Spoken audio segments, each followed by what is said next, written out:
All right, here we go with international law. Okay, so before we really get into this, let's consider a question. Okay, so is international law law? Right, so the reality is international law has enforcement issues and inequality issues just like domestic law does. The question is, how do we define law? Do we define law in terms of outcomes, compliance, enforceability, or the law itself and the institutions that we put into the law, right? How we implement the law into institutions and vice versa. Uh, again, answering the question of is international law depends on how we define the law itself. If we define law strictly upon enforcement, then with international law we have a problem. But let's consider an argument below. Right, there are two pieces of evidence for the compulsory power of international law, suggesting that it might have some legs in being a law or a system of law. Right, so the two pieces of evidence are that one, most countries comply with international law most of the time. It has functions to it, and countries usually follow it. It gives us benefits as countries who do follow it. It gives investors benefits, etc. Right? So, sorry about the sniffling, by the way. I am a little sick. But anyway, first argument, yeah, most countries do follow international law. The second one is that whenever a country violates international law, they justify it through legal means. They also refer to legal principles within international law in order to justify their violation of it. Nobody looks into third-party sources, purports outside of it, right? We saw that with America invading Iraq. They told the ICJ, which we'll talk about what that is, that Iraq was violating international human rights, right? So international law, the argument stands on two legs for if it is law. The first one is that most countries comply with international law as if it were a legal system, which I believe it is. And the second one is that whenever a country violates international law, they justify it through legal means, right? So the reality is, whatever we define it as, we can use international law as an evaluative measuring stick, right? We can use it to evaluate the means and the actions of a country, right? We can use it to stop a country from doing something, and doing so by setting aside politics and simply saying that in accordance to international law, a country has violated the law and they are wrong. Okay? Just something to consider.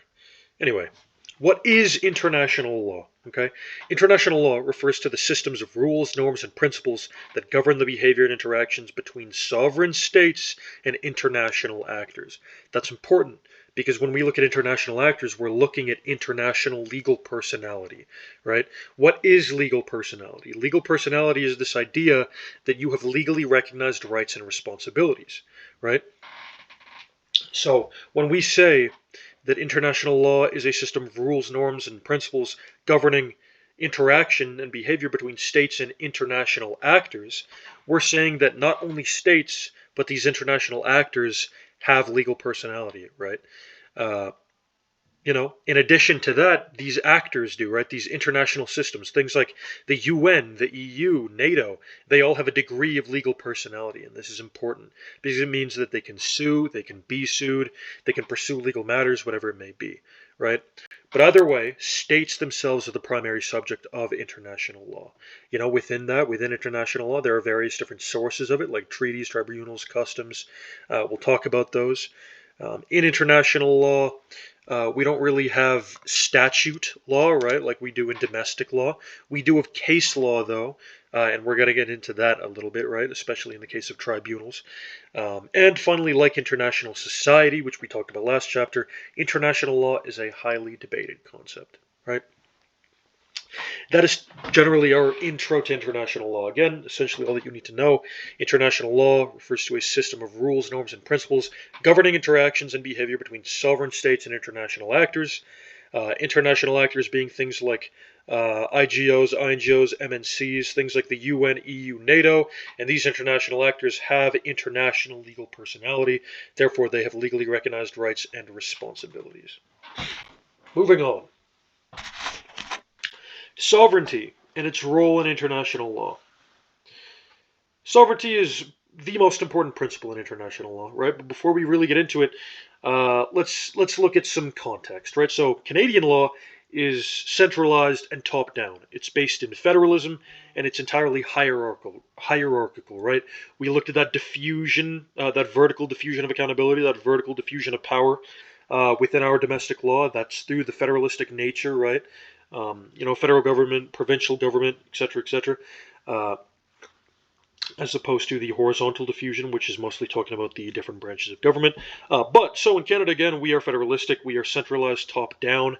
That's what our legal system is. But in international law, we don't have one world government, right? We don't have this centralizing idea. So instead, international law is tons of overlapping sets of legal agreements. It's totally decentralized, right? The UN Charter, which we'll talk about, is the only agreement that every international sovereign UN state agrees to. Other than that, again, it's entirely sovereign, it's based on agreements. Yeah. So, again, sovereignty. We keep using that word, sovereignty. What is that? Uh, Sovereignty is the absolute authority and self-determination of a state over its territory and domestic affairs. Sovereignty is the cornerstone principle of international law, and consent, along with this sovereignty, plays a huge role in sovereign state-based interactions with regards to agreements and other elements of international law. Again, because each country is sovereign, and because sovereignty is key, it means that in international law, consent is very important. Countries consent to be part of different international legal orders, and they consent to being part of different agreements between states, which then set legally binding obligations upon each other and with each other or with whoever agrees. We'll talk about that more. Right? All of these legal commitments, though, these agreements, these bindings, they can all overlap. Again, sovereignty and consent as a product of that are a fundamental principle in international law. While consent can be revoked, it still stands as a key principle, right? So again, sovereignty, consent, very, very important. The nature of international law and sovereign states, right? We're still looking at sovereignty here. And consent, right? So again, international law is consent-based. States voluntarily accept international rules, right? And it's important because, again, you have jurisdiction over your own sovereignty, right? Yeah, so again, international law is consent-based. States voluntarily accept international rules. Historically, these international rules were intended to facilitate orderly relations between states. International law is traditionally meant to be facilitative of orderly relations between states. It's primarily concerned not with regulations, but again, with simply the facilitation of order. Again, states are sovereign, so they regulate themselves, all the while international law facilitates relationships between self-regulating sovereign states through the means of consent, right? Yeah. Just one note on that, though. While it's true that international law is more facilitative than it is regulative, when we look at human rights and the growing of the notion of human rights within international law, that's an area where international law is becoming much more regulative as opposed to just being simply facilitative, right? Yeah. Human rights as a concept are being used to dictate certain state conduct. Again, things are starting to change with the growth of human rights. What human right law does is not only facilitate relationships between states on the basis of human rights, but also regulate part of state conduct, assuming it could potentially be violating human rights. So, if countries agree to be part of a human rights law, they sign on to a tribunal that subscribes to human rights law, which we'll talk about. Certain state domestic action is regulated. Most international law is still facilitative, but through human rights law, we're seeing a lot more specific regulation. Okay. So just a quick comparison here, international law versus domestic law. International law lacks a centralized government. Domestic law operates within a centralized system like federalism with a legislation, judiciary system, and an executive branch, right? The enforcement style, right? International law, it's inconsistent and it relies mostly on straight cooperation, consent, facilitation, while in domestic law enforcement is backed by legal institutions and other enforcement mechanisms such as the army, which we'll talk about, right, and other kind of domestic legal systems. International law is based on the consent of states, while domestic law is based on legislative authority within the sovereign state to be able to act powerfully. In international law, we're mostly looking at treaties, some case law, but more so customary law, soft law, with a little bit of hard law, which we'll get into, and judicial decisions. again, within that case law. While in domestic law, we're mostly looking at statutes, case law, regulation, and constitutional provisions, right? Again, we don't have a constitution in international law. The closest thing that we have to that is the UN Charter, which we'll talk about. Yeah, so just a little note on case law in international law. In international law, case law is pretty picky and choosy. Tribunals, which again we'll talk about, typically tend to follow their own case law, but because there's no specific hierarchy between tribunals, different tribunals don't have to follow each other's case law, though sometimes it happens, and or sometimes there's reference between tribunals. Yeah, so again, just to reiterate that, tribunals follow their own case law, but there's no hierarchy between them, right? Unlike the domestic system in Canada, for example, where the highest court distributes legal precedence upon the lower courts. When it comes to international law, you kind of have an overlapping tribunal structure where everyone follows their own, but sometimes you can reference each other, okay? So we've been talking a lot about things like treaties, customs, soft law. Yeah, we're gonna be getting into that, okay? Let's see. I just want to make sure. Yes, we are going to be getting into tribunals. Okay, so let's get into this, right? What are the sources of international law? So primarily here we're looking at treaties. So just for the record, things like treaties, statutes, covenants, conventions, charters, they're all relatively similar with minor differences. Uh, Treaties are essentially written agreements between states governed by international law. Treaties have explicit consent as opposed to customary international law's implied consent, which we'll get into. But more that you have to know, treaty bodies exist, which are essentially the groups of countries signed onto or a part of the treaty. Again, you give explicit consent to be part of something, you sign into it, but more so after you sign into it, your domestic party, right, has to ratify the treaty that you just signed into, right? It's legally binding domestically upon ratification, not necessarily upon signing. So some treaties are things like the UN Charter, which we talked about, the North Atlantic Treaty, ICCPR, the Genocide Convention, whatever it may be. Treaties are governed by the Vienna Convention of the Law on Treaties in 1969. This is a convention outlining principles of bindingness, consent, good faith, yada yada yada. So you might have caught on to us mentioning that whole system of signing and ratifying. This is essentially how this goes with treaties. So treaties have to go through a ratification process. Where we essentially put a treaty that we have signed on to through our domestic legislative process. If it passes that, and this is what it's for, it becomes statute law domestically, and therefore we are legally bound to that treaty. There's been cases where countries sign on to treaties before, where they then become signatories, but if a treaty is going to be binding upon those countries, they have to ratify them through Parliament or Congress if you're in the US, and they're not able to get it ratified through Congress, right, or Parliament, and therefore they are not obligated to follow it. They're not legally bound, even though they've signed on to it, so they're essentially saying that they'll do their best to follow it. Again, you can sign it and be part of it without being legally bound to it. Let's get into treaties a little bit more, okay? So treaties may include two things. Among other things, treaties may include reservations, which are essentially state opt-outs of certain provisions, and derogations, which are temporary suspensions of obligations. So we'll get into these. Again, treaties may include reservations. So these are, this is essentially reservations allow a country to reserve its right to not commit to a particular component of a treaty, a provision, an article under that treaty, under specified conditions or circumstances.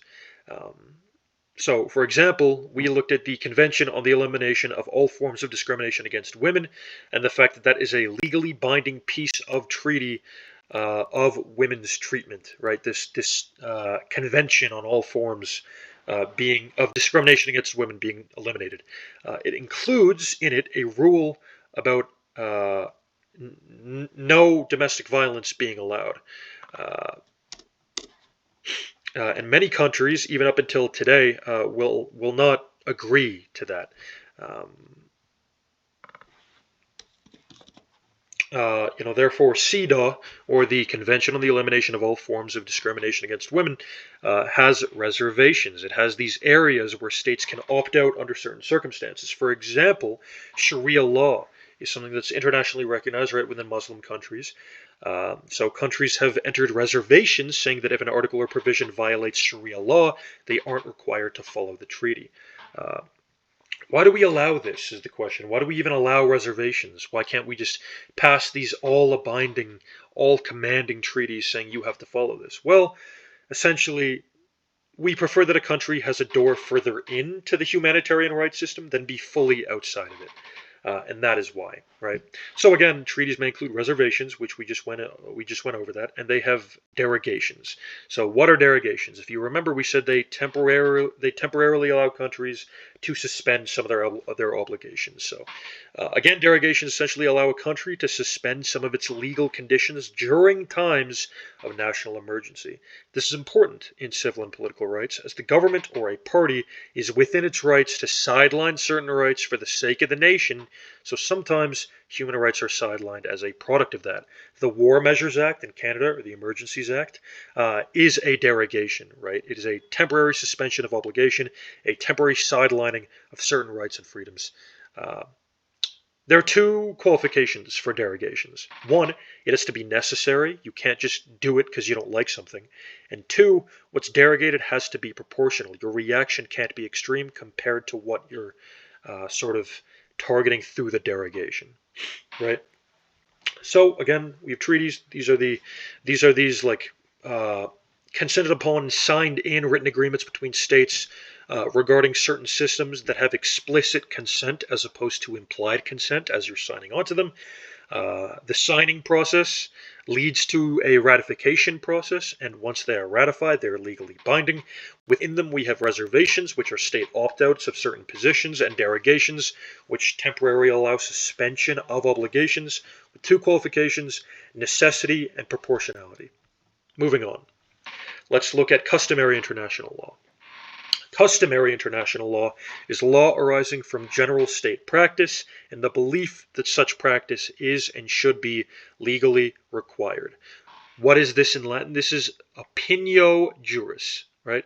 Opinio juris is this idea that a belief that a general practice should be legally required, right? Let's just fact check that. Yeah. Yes. Opinio juris, again, opinio juris being this key element to customary international law, is this idea that certain practices are not merely habitual, but they are considered to be a legal obligation. Anyway, customary international law are binding on all states except for persistent objectors. The persistent objector doctrine says that if a country has objected against certain customary international legal practices for long enough, it might not apply to them, though this is incredibly rare, and we can't do it for everything. For example, we can't persistently object to ideas like genocide and then say that genocide no longer applies to us. Why? Because genocide is an example of jus cogent norms, meaning it can never be violated regardless of context, and if they do, individuals can be held liable. There are 4 jus cogent norm crimes. These are these internationally recognized key ICC crimes, right? These international crimes. There are 4. There's genocide, war crimes, crimes against humanity, and crimes of aggression. We're going to get into all of these, so don't worry. Again, customary international law is built on this idea of opinio juris, which is this idea that a general state practice should be legally required. There is persistent objector doctrine in that, saying that if you consistently object to it, you don't have to follow it, though it's rare, and because of things like jus cogent norms, which are these 4 important international crimes, there are certain things that you cannot persistently object against.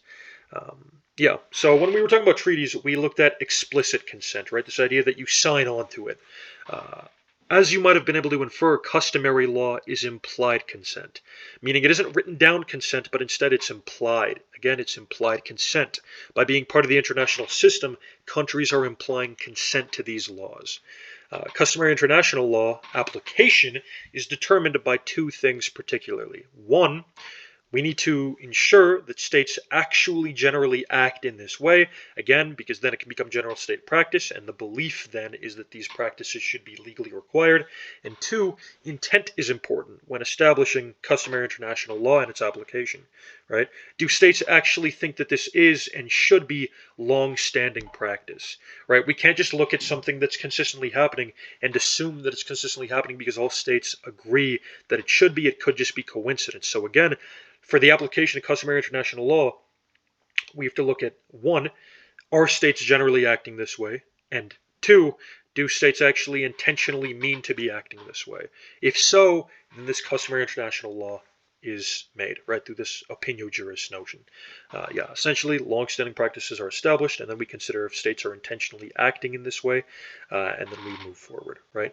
So those are our treaties, and these are those were our customary international law. Now we're going to get into soft law. We talked about soft law for a little bit, and we're going to expand with a comparison of soft law and hard law, but let's just go over soft law first. So, customary law is legally binding based on the long-standing practice and opinion of states. On the other hand, soft law, for example, is non-binding, but it influences norms and principles, and states should abide by those norms and principles. The General Assembly of the UN, like we talked about, is responsible for this. Soft law includes things like UN resolutions, declarations, codes of conduct. Again, these are these non-binding legal things that can't be enforced. Countries still abide by it, though, for their own integrity and their own reputation, and they should. Examples of this are the Universal Declaration of Human Rights. That's important because declarations are soft law. They're not legally binding. And we also have the UN Declaration on the Rights of Indigenous People, and we also have the opposition to apartheid. Right, these are all these soft laws that countries should be following, even though they're not legally binding and they're more norm-based. They also aren't implied consent, right? They're again they're these non-binding influential norms. It's I guess it would be implied consent, but it's not binding. So that's the difference between, for example, customary international law and soft law.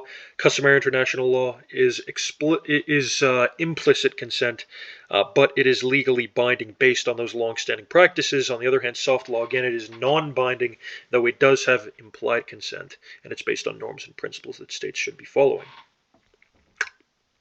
So, case law in the international system. So, rulings of international courts may inform the development of law. There is lacking precedential binding forces across different tribunals. This is the thing about case law when it comes to international law. But again, it's picky and choosy. Tribunals typically tend to follow their own case law, but because there's no specific hierarchy, different tribunals don't have to follow each other's. Though sometimes it can happen and there's references between them. So for example, if the ICJ, for example, makes a ruling, subsequent cases can use it as precedent, while other tribunals don't have to. Sometimes they do.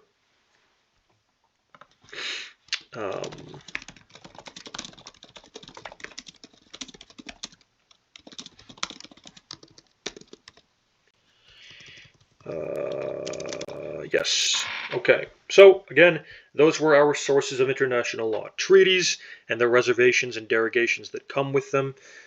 Customary international law and their application determination. And we have soft law, right? And judicial decisions, case law, right? So, again, let's just go over this part. Again, soft law is non-binding. But hard law is legally binding, right? These things like treaties and customs, these are legally binding. They are, again, explicit consent, right? These treaties that we looked at, they were examples of hard law. Right, the UN Charter is hard law, the Genocide Convention is hard law, UNDRIP, codes of conduct, these are soft law things. All right. The law of state jurisdiction. Let's get into this. So, this is about the confines of the legal competence of the state. we divide the law of jurisdiction into two areas. We have prescriptive jurisdiction, which is where the state can apply laws to certain conduct, and enforcement jurisdiction. For example, Canada can prescribe what you do as a Canadian citizen outside of the country, but when it comes to enforcement, it cannot make you do things out of the country. Enforcement is different. Even if they prescribe what you can and can't do, they can't enforce their law outside of their own jurisdiction unless another country gives them permission to. So, prescriptive jurisdictional principles, right? This nature of authority to legislate. The state has jurisdictional authority in prescribing laws under 1, territoriality. So when the state has jurisdiction, when what is being acted upon is within the state's jurisdiction, they can prescribe laws. They can prescribe laws under nationality. Right, this is jurisdiction over a state's own nationals, like citizens and companies, regardless of location, is when they can attempt to prescribe laws. Universality, right? This is a state's jurisdiction over crimes considered universal, like genocide. This is applying to international criminal law, which we'll get into. So again, and there are more, but we'll just go through this again. States can prescribe laws territorially. They can prescribe laws to their nationals, and they prescribe laws under universality. Countries all domestically recognize piracy and terrorism, for example. Hence, they're considered universal laws, even though they aren't specifically international crimes. So, again, countries can prescribe laws against these fully recognized domestic acts that are universally recognized. There's also passive personality, right? States have jurisdiction to prescribe legality over crimes where victims are the state's nationals, even abroad.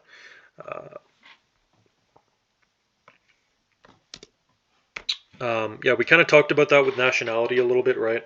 We'll reiterate everything, so no worries. Anyway, the example that we looked at in class for passive personality was this idea, or this event of the 1988 Lockerbie bombing. Essentially, an American plane was flying over was carrying Americans, and Germany, the Lockerbie bombing saw an American plane carrying Americans and Germans that was blown up by Libyan terrorists over Lockerbie, Scotland. Automatically, Scotland assured and was rightfully given its jurisdiction, right? Why? Why did Scotland have jurisdiction, right? Because of territoriality, right? This is something that happened over their land, in their airspace, in their territorial sea. But Germany and America tried to claim jurisdiction over passive personality, right? The nationals that were victimized were German and American citizens. Additionally, America tried to claim passive personality over an American territory because the plane was America's. This is an issue of complex concurrent jurisdiction, as talked about below. Essentially Scotland allowed the FBI to help, though Scotland assumed full jurisdiction.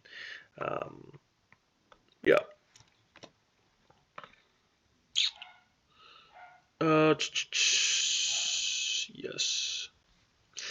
So, finally, we have special state interests, right? We're still looking at the prescriptive jurisdictional principles. Special state interests is jurisdiction from a state in cases such as counterfeiting the state's currency abroad. So these are essentially cases where national interest is at stake. Things like drug dealing, for example, America arresting Mexicans and Colombians because their trade impacts America, and counterfeiting, where, like, for example, as Canadians, we can arrest other state citizens counterfeiting our currency as they affect our national interest. So just to go through this again, This law of state jurisdiction, right, jurisdictionality. We have prescriptive jurisdiction where we're applying laws, and we have enforcement jurisdiction where we can actually enforce those laws. We can apply and prescribe our jurisdiction over people within our territory, whether it's land, airspace, or territorial sea. We have national jurisdiction, right? We have jurisdiction over citizens and companies within our national area, right? Our jurisdiction of land. Yeah, we have universality, right? This is jurisdiction over crimes considered universal. We have passive personality, which is jurisdiction over crimes where victims are the state's nationals, even abroad. And we have special state interests, right, which is jurisdiction in cases such as counterfeiting, the state's currency abroad, cases of national interest.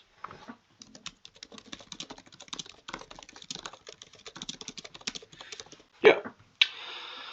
Enforcement jurisdiction. Again, enforcement jurisdiction, just to reiterate, has one rule and one rule only. It is entirely territorial. Unlike prescriptive jurisdiction, where we can try to prescribe jurisdiction in different places, enforcement jurisdiction has a singular rule. It can only be applied territorially. We can only have enforcement over our own jurisdiction unless another country gives us permission to do so. Yeah.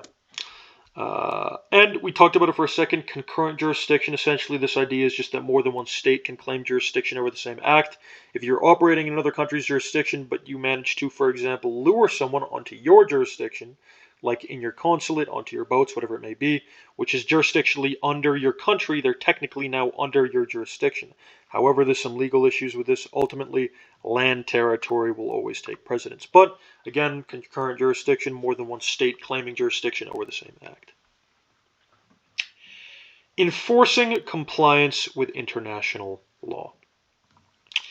Let's go over some mechanisms of enforcement, right? Enforcing compliance with international law can be done multilaterally or unilaterally. There's also bilaterally, but it doesn't work, and it's less common. So we're just going to go over multilateral enforcement, unilateral enforcement. Multilateral enforcement of international law is 3 or more coordinated states enforcing compliance with international law.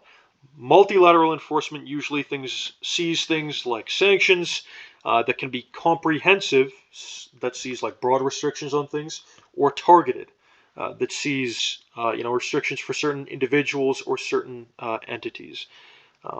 Let's get into this idea of sanctions, right? Sanctions, both multilaterally, and unilaterally, hit the people specifically, right? Even if it's not targeted. The idea is to get or even if it is targeted, right? Whether it's targeted or not, the idea is to get the people to revolt against their own government's ideas through these sanctions, which can hurt them. As we'll talk about below, though, we don't want to broadly target people through comprehensive sanctions.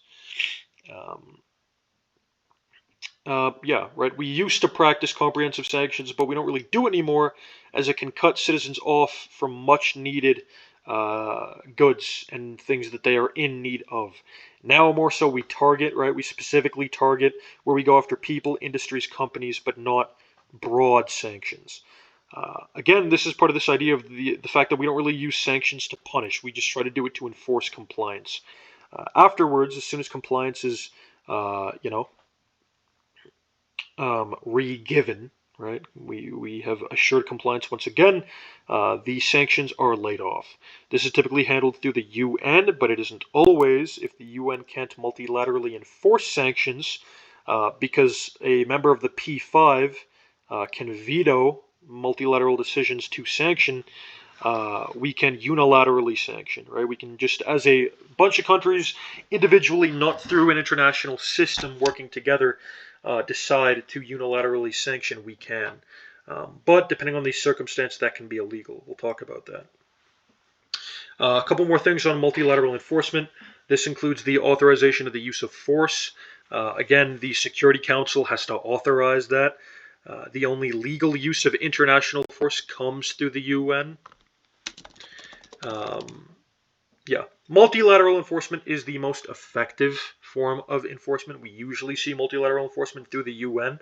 But again, If a member of the P5 like Russia vetoes multilateral enforcement, there's not really much that we can do other than unilaterally enforce. What is unilateral enforcement? It is singular state enforcement. This is individual states that may impose sanctions or countermeasures. Again, before we talked about how unilateral enforcement can be illegal. Why? Because countermeasures are a response to a violation of international law, those of which as responses would otherwise be illegal. For that reason, countermeasures and unilateral enforcement are often controversial and might otherwise violate international law. So again, through unilateral enforcement, we can see sanctions and countermeasures, with countermeasures being a response to a violation of international law. But if the countermeasure is justified unjustly, or it's simply enacted without it being a counter to anything, it is illegal, obviously. Yeah, let's get into the international tribunals and courts, right? This is going to be very, very important. Number one, we have the ICJ, the International Court Justice. What is this? The ICJ is the UN's principal judicial wing. It is a permanent standing court with its own rules in the ICJ.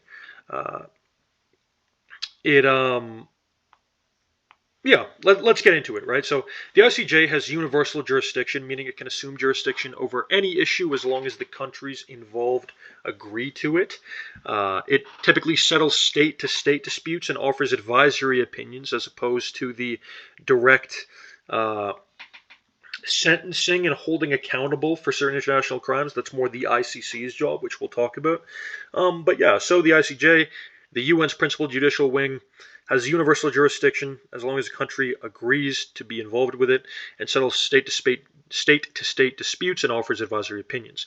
It is composed of 15 judges that each serve 9-year terms, except for 5 judges, which are the P5. Remember, we talked about the P5 with the UN in the last chapter. The P5 are these 5 biggest countries at the time of World War II, right? We're looking at America, Russia, China, Britain, France, if I remember right. Again, other than these 5 permanent judges, the rest of the 10 are from all different areas of the world. When you bring a case to the ICJ, you have the right to have it heard by a chamber of judges. That means you can only have 3 judges, 6 judges, 9 judges, 12 judges, or all 15. The less judges you have, the faster your case can move. Again, like we said, ICJ has universal jurisdiction, but its jurisdiction requires consent, either generally or through treaty clauses from states involved. When I say treaty clauses, specifically, I mean if a state agrees to be a signatory and ratify a certain treaty that recognizes the ICJ's jurisdiction, then they don't need to specifically give the ICJ jurisdiction in a new event. They have already essentially consented to it. Although, depending on how it works, that can be pulled out. But, for example, Israel recognized through the Genocide Convention the jurisdiction of the ICJ over issues of genocide. That's why South Africa was able to present a case and an investigation against Israel for genocide. So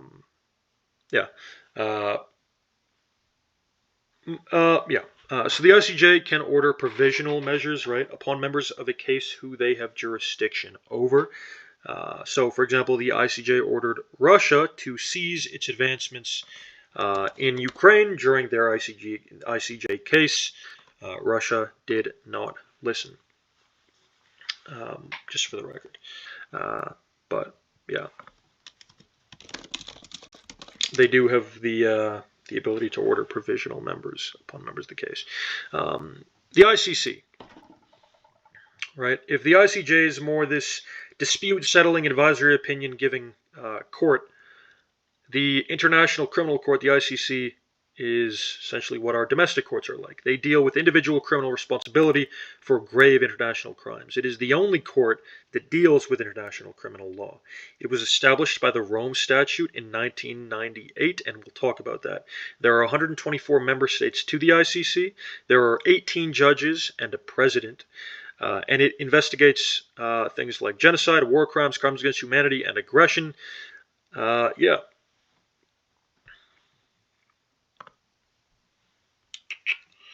Um, some other tribunals. We're looking at the Permanent Court of Arbitration, right? Unlike the ICC, unlike the ICJ, these are not permanent standing courts. Instead, and by permanent standing courts, again, we mean something that is permanent with its own rules and processes. Instead, the Permanent Court of Arbitration offers legal services and resources for states disputing to then respectively decide on the rules, judges involved, and proceedings of their own court case. So instead of being brought to something like the ICJ or the ICC, it is providing resources. It is the IKEA of courts. We have the appellate body of the World Trade Organization. This deals with international trade, shockingly enough. We have the International Center for the Settlement of Investment Disputes. This deals with, you guessed it, investment disputes. We have the World Intellectual Property Organization Arbitration Center. This deals with, you guessed it, international intellectual property. We have the International Tribunal for the Law of the Sea. This deals with laws of the sea. We have different regional courts like the ECHR, the CJEU, the Inter-American Court of Human Rights, Caribbean Court of Justice, things like that. And remember, signing in to being part of all these tribunals makes you a part of the jurisdiction of the tribunal. Yeah. The ICC, right? The International Criminal Court and its international criminal law. International criminal law is the branch of international law focusing on the individual criminal responsibility for international crimes. The foundation of this is rooted in customary international law, and it is consolidated through a number of treaties, all mostly executed through the Rome Statute. Like we talked about before, there are 4 international recognized crimes. Where did we talk about that before? We talked about that before when we were looking at jus cogent norms. What are jus cogent norms? Again, those are these permanent these 4 permanent essentially international crimes that cannot be violated without it being illegal and individuals being held accountable. Right, so we talked about this before with customary international law when we were looking at the sources of international law. Now to go back to it, again, what are the 4 crimes? Genocide, war crimes, crimes against humanity, and crimes of aggression. Genocide is based on the Convention on the Prevention and Punishment of the Crime of Genocide. And intent is required to prove genocide. Dolus specialis and its requirements are part of this, right? Dolus specialis is the specialized criminal intent to commit genocide. And there's a long list of factors that you need to be able to prove dolus specialis. 2, again, war crimes. These are violations of the laws of war and armed conflict and the violations of the Geneva and Hague Conventions.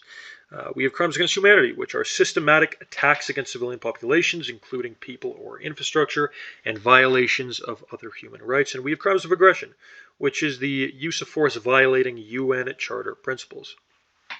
It's important to note that the war crimes, crimes against humanity, and crimes of aggression are all under the Rome Statute. The Rome Statute assumes jurisdiction over war crimes, crimes against humanity, and the crime of aggression, while the Genocide Convention is its own treaty. What is the Rome Statute? The Rome Statute is a treaty defining international criminal law, determining membership to the ICC, outlining and assuming jurisdiction over war crimes, crimes against humanity, and the crime of aggression.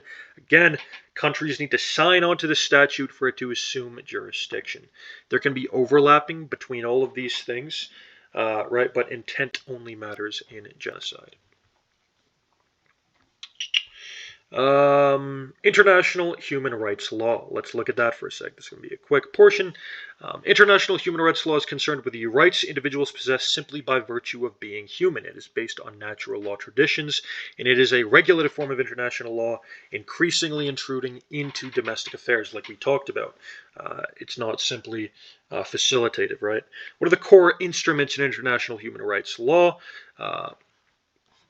Well, the key declarations, the key elements, We have the Universal Declaration of Human Rights, the International Covenant on Civil and Political Rights, the International Covenant on Economic, Social, and Cultural Rights, the Convention on the Elimination of Racial Discrimination, the Convention on the Elimination of Discrimination Against Women, and the Convention Against Torture.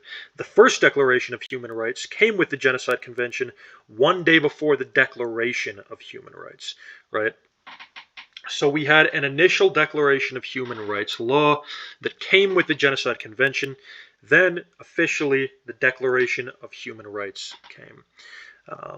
We had the Universal Declaration of Human Rights in 1948, the International Covenant on Civil and Political Rights in 1966, the International Covenant on Economic, Social, and Cultural Rights in 1966 as well. There's a reason these two things are in 1966, and we'll talk about that.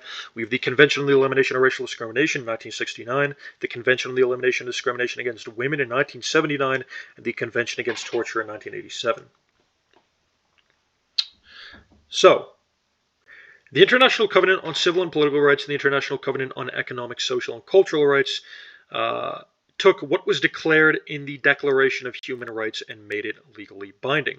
There were two human rights covenants formed in 1966.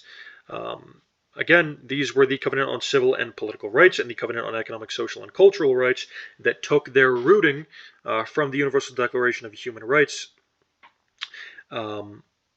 There were two, and they were due to American and Soviet conflict during the Cold War. They both aimed to accomplish different things, though, within a general humanistic system.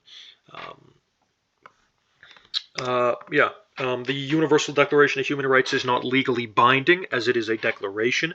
All of the following covenants and conventions were, though, right? The Convention Against Torture, Discrimination Against Women, Economic, Social, and Cultural Rights, Civil and Political Rights, all legally binding.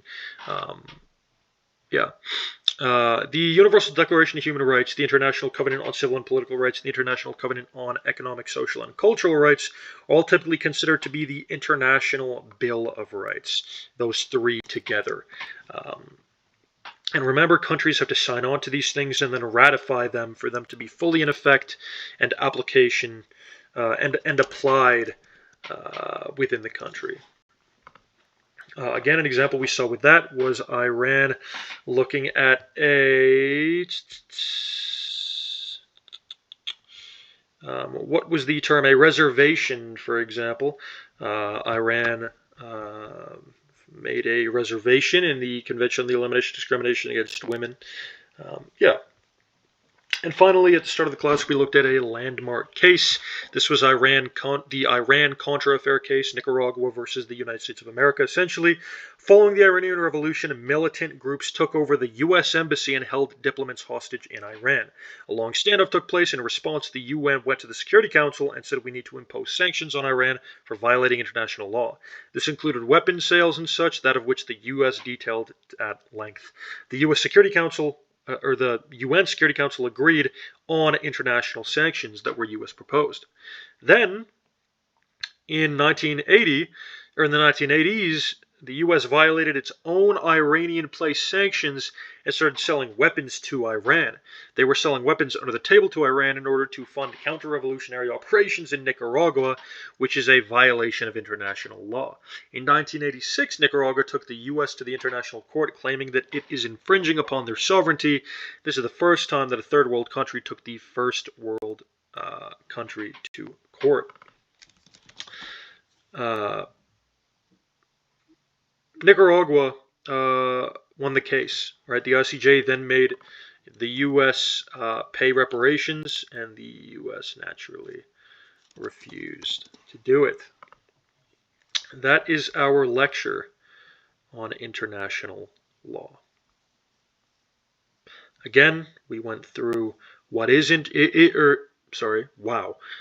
international law? We defined international law, right? Systems of rules, norms, and principles that can be binding, non-binding, soft, hard, applying to states and international actors such as the UN, IGOs, whatever it is, and declaring them to have legal personality. We talked about sovereignty and its role, sovereignty and consent being a cornerstone in international law. We looked at the nature of international law and sovereign states and the consent-based relationship there. International law being used to facilitate order as opposed to regulation, though human rights law is changing that. We looked at treaties, and the fact that treaties are these written agreements with explicit consent that you can sign into to be a signatory, that then have to go through a ratification process domestically, that have reservations, having states opting out of certain positions, and derogations, seeing temporary suspension of obligation. We looked at customary international law and the fact that it is explicit or implicit in its bindingness, though legally binding. And this idea of opinio juris through that, right? These general state practices and the belief that such practice is and should be legally required. We looked at the persistent objector doctrine within that, saying that if you consistently object to something, you can be exempt to it unless it's part of jus cogent norms, which are part of the international crimes. We looked at we looked at soft law, right? The fact that it is non-binding, and though consent to it is implied, and it's about the influencing of norms and principles. We looked at we looked at the law of state jurisdiction, all these different ideas, right? Territoriality, nationality, universality, passive personality, and special state interest, and concurrent jurisdiction through that, right? Multiple states of jurisdiction over the same thing. We looked at mechanisms of enforcement, both multilateral with many states through sanctions and comprehensive or targeted sanctions at that. We looked at unilateral enforcement and sanctions or countermeasures being used. Those countermeasures can be iffy. We looked at international tribunals, right, like the ICJ being international tribunal and court. We looked at the ICC, with the ICJ mostly being state-to-state disputes with advisory opinions. I'm tripping over my words. And the ICJ's jurisdiction requiring consent. The ICC dealing with individual criminal responsibility. And it investigating things like genocide, war crimes, and the rest of these international crimes. And then we looked at other international tribunals, right, like the Permanent Court of Arbitration, International Tribunal for the Law of the Sea. Again, we looked at these key crimes, right, genocide, war crimes, crimes against humanity, and crimes of aggression. We looked at international human rights law. And the fact that there was an initial declaration that came with the Genocide Conventions before the Universal Declaration of Human Rights, which is non-binding, while the rest of these are. We looked at the fact the Universal Declaration, the International Covenant on Civil and Political Rights, and the International Covenant on Economic, Social, and Cultural Rights are essentially the International Bill of Rights, with the civil and political rights and economic, social, and cultural rights being two separate ones because of American-Soviet interest division. Yeah, and we looked at the Iranian-Contra affair, and America breaking international law by selling weapons to Iran to, fund counter-revolutionary operations in Nicaragua after the U.S. placed sanctions. This is what we looked at. Our final lecture for LWSO 203, International Law.